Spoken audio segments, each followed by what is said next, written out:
या बातमीचे प्रायोजक आहेत हॉटेल रोहित। नाशिकमधील येवल्यात कांद्याच्या भावात दिवसेंदिवस घसरण होत असून कांद्याला 5,000 रुपये हमीभाव द्यावा, कांद्यावरील निर्यात शुल्क रद्द करावे या मागणीसाठी कांदा उत्पादक शेतकऱ्यांनी कृषी उत्पन्न बाजार समितीत कांदा लिलाव बंद पाडत बाजार समितीसमोर रास्ता रोको आंदोलन केले। यावेळी मनमाड शिर्डी महामार्ग शेतकऱ्यांनी रोखून धरला।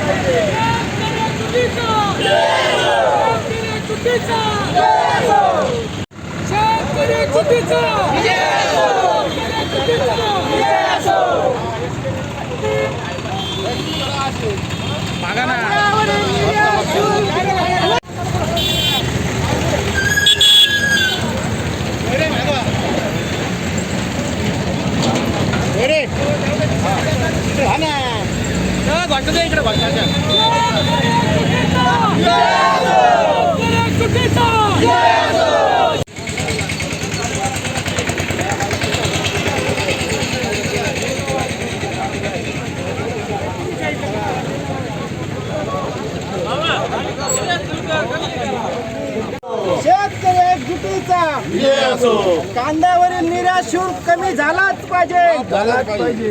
कांद्यावरील निर्यात शुल्क झालाच पाहिजे। निर्यात शुल्क कमी झालाच पाहिजे।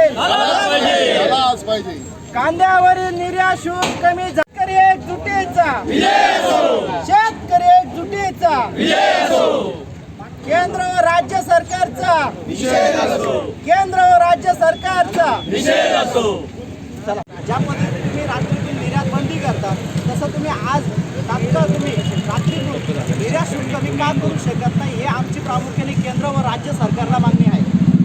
आज मी सकाळच्या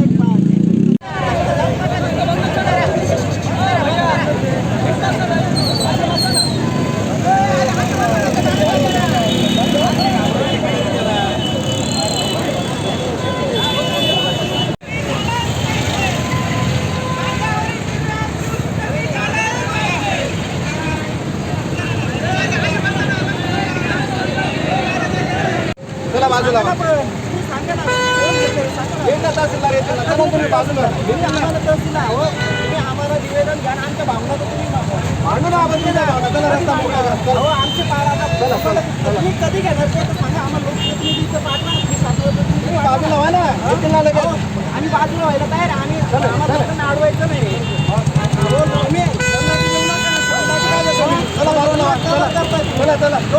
चला रस्ता बाजूला चला, मुद्दाम लाईटी चला चला चला, आमच्या भावना समजून घ्या चला तुम्ही तुमच्या भावना। आज आम्ही कांद्याचे भाव कमीत कमी 500 रुपये आणि जास्तीत जास्त 1700 रुपये तर 2000 रुपयाच्या आत आलेले। गेल्या 10 दिवसापूर्वी कांद्याचे भाव 5 ते 6000 रुपये होते आणि आजच्या स्थितीला वारंवार कांद्याचे भाव कमी होत आहे। केंद्र व राज्य सरकार याकडे गांभीर्याने लक्ष देत नाही। आज सध्याच्या परिस्थितीमध्ये तो आसमानी आणि सुलतानी संकटातून कांदा पिकवलेला त्याला योग्य तो भाव भेटत नाही आणि आम्ही जो खर्च केला आहे तो वसूल पण होत नाही। आजच्या स्थितीला ही एवढी मोठी समस्या असताना सुद्धा शासन याकडं गांभीर्याने लक्ष देत नाही। तरी आज आम्ही हा रस्ता रोको प्रमुख करण्याचं कारण म्हणजे आमच्या आज जो कांद्यावरील 20% निर्यात शुल्क लावलेलं आहे तो तात्काळ कमी करावा। शासनाचे आज प्रतिनिधी आज हिवाळी अधिवेशन चालू आहे, या हिवाळी अधिवेशनात G24 तासची मी सकाळी बातमी बघितली। त्या बातमीमध्ये अनिल परब विरोधी पक्षाचे आणि सत्ताधारी पक्षाचे अमोल मिटकरी यांना गिझर भेटलं नाही तरी त्यांनी विधानमंडळामध्ये तिथं प्रश्न मांडला। आमचा प्रश्न आम्ही शेतीचं रात्रीचे पाणी भरतो त्यावेळेस या लोकांना म्हणजे लोकप्रतिनिधींना शेतकऱ्यांच्या कुठल्याही भावना कळत नाही। यांना स्वतःला ग्रीजर नाही भेटलं, 3 दिवस गरम पाणी नाही भेटलं म्हणून यांनी तिथं मुद्दा मांडला। आम्ही सातत्यानं रात्रीचं पाणी भरतो त्यावेळेस यांना ते मुद्दा कळत नाही का? जो आज आम्हाला जो खर्च भेटतो त्या खर्च पण वसूल होत नाही। म्हणून या शासनाला आम्ही आव्हान करतो लवकरात लवकर निर्यात शुल्क तुम्ही कमी करावं।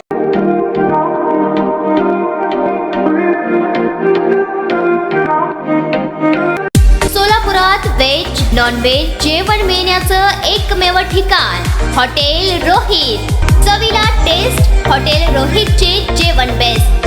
बर्थडे पार्टी कार्यक्रम विविध पार्टींचे ऑर्डर्स ही स्वीकारले जातील। ग्राहकांसाठी खास पार्सलची सोय। आमचा पत्ता कारीगर पेट्रोल पंप सोलापूर.